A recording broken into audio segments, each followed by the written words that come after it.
Welcome to today's deep dive into one of the most thought-provoking books of the Bible, Ecclesiastes. Have you ever wondered what life is all about, especially when things seem meaningless or frustrating? This ancient book tackles some of life's toughest questions, offering wisdom, reflections on the fleeting nature of life, and a fresh perspective on how to find meaning in our everyday struggles. Stick with us, and we'll explore how Ecclesiastes gives answers that still resonate today. Ecclesiastes is part of the Old Testament in the Bible, and it's often considered one of the most philosophical and reflective books. It's written by someone known as the teacher, and while many believe the author is King Solomon, the text itself doesn't specifically say. Some scholars think it might have been written by someone else in Solomon's line. Ecclesiastes was likely written around the 3rd century BC. But it looks back on Solomon's reign and experiences, reflecting on the highs and lows of his life. The main theme of Ecclesiastes is the search for meaning in life. The author explores the idea that life can feel like chasing the wind, seemingly meaningless and frustrating.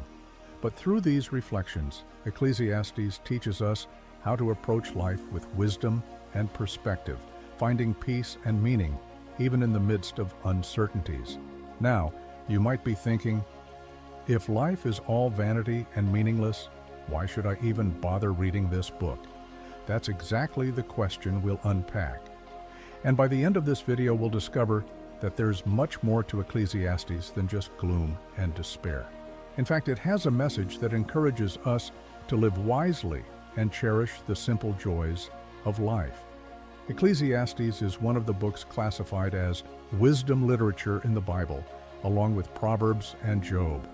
It's often read as a book of reflections on life's purpose, filled with deep observations and philosophical thoughts. Ecclesiastes often speaks from the perspective of someone who has experienced great wealth, power, and success, yet is unsatisfied with it all. Chapter 1. The Vanity of Life. In the opening chapter, the author introduces the idea of vanity, a term used throughout the book to express the idea that life, in many ways, seems pointless and frustrating.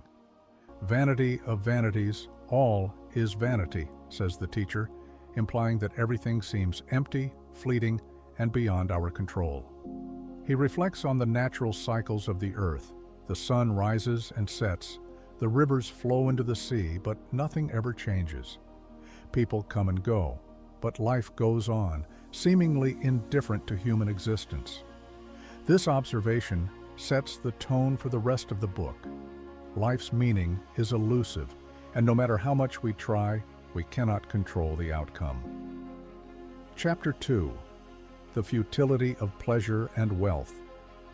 In Chapter 2, the teacher delves deeper into his search for meaning, trying to find fulfillment through pleasure, accomplishments, and wealth. He indulges in everything from great feasts to building projects, amassing wealth, and acquiring wisdom.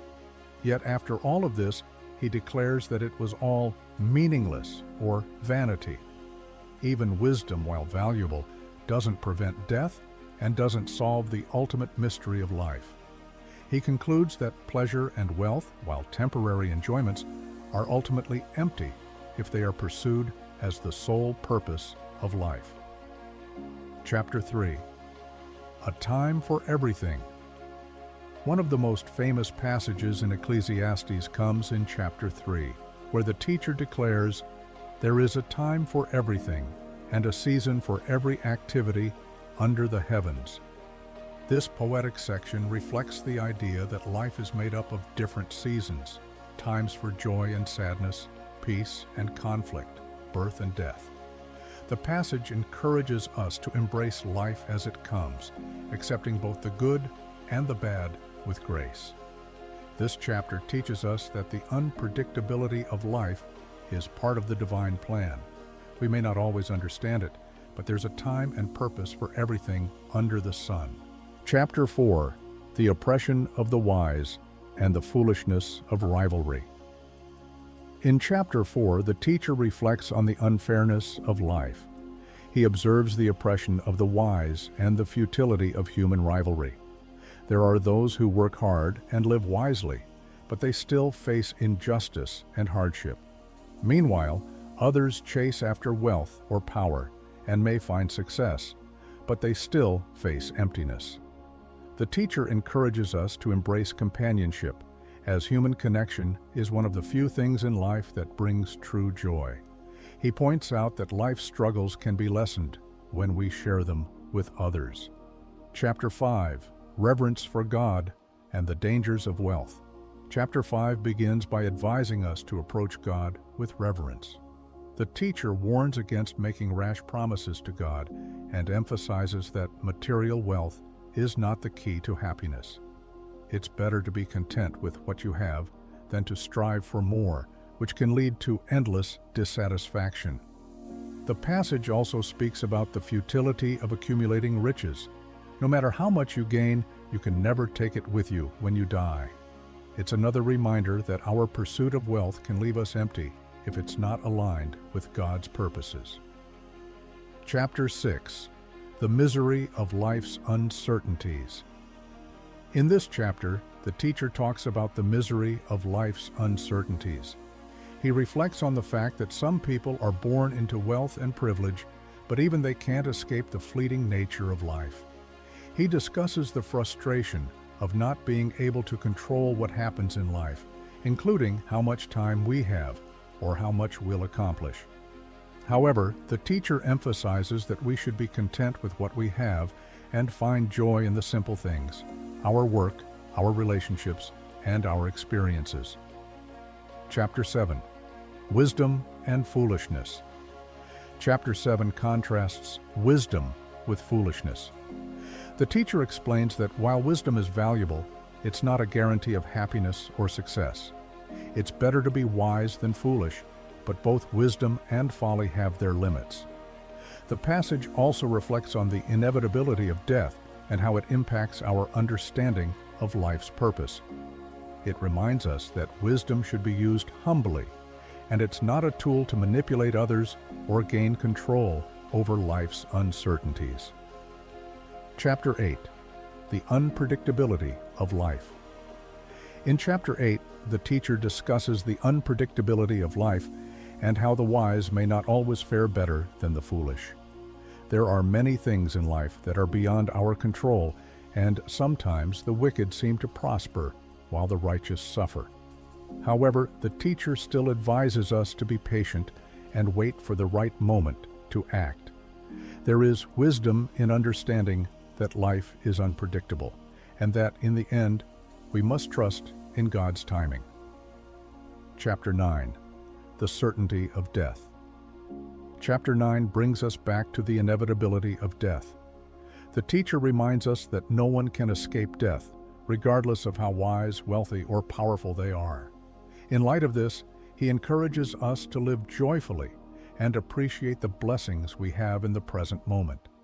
Rather than obsessing over what we can't control, we should focus on making the most of our time. Chapter 10. The Dangers of Folly and the Value of Wisdom. In this chapter, the teacher contrasts folly with wisdom once again, showing how foolish actions lead to downfall, while wisdom leads to a more prosperous and peaceful life. He uses practical examples of how even a small mistake can lead to great consequences, while wise decisions can lead to stability. Chapter 11. Enjoy life while you can. Chapter 11 encourages us to enjoy life while we can. The teacher advises us to take risks, but also to be mindful of our actions. He emphasizes that life is short and it's important to enjoy the moments we have rather than be consumed with worries about the future. Chapter 12.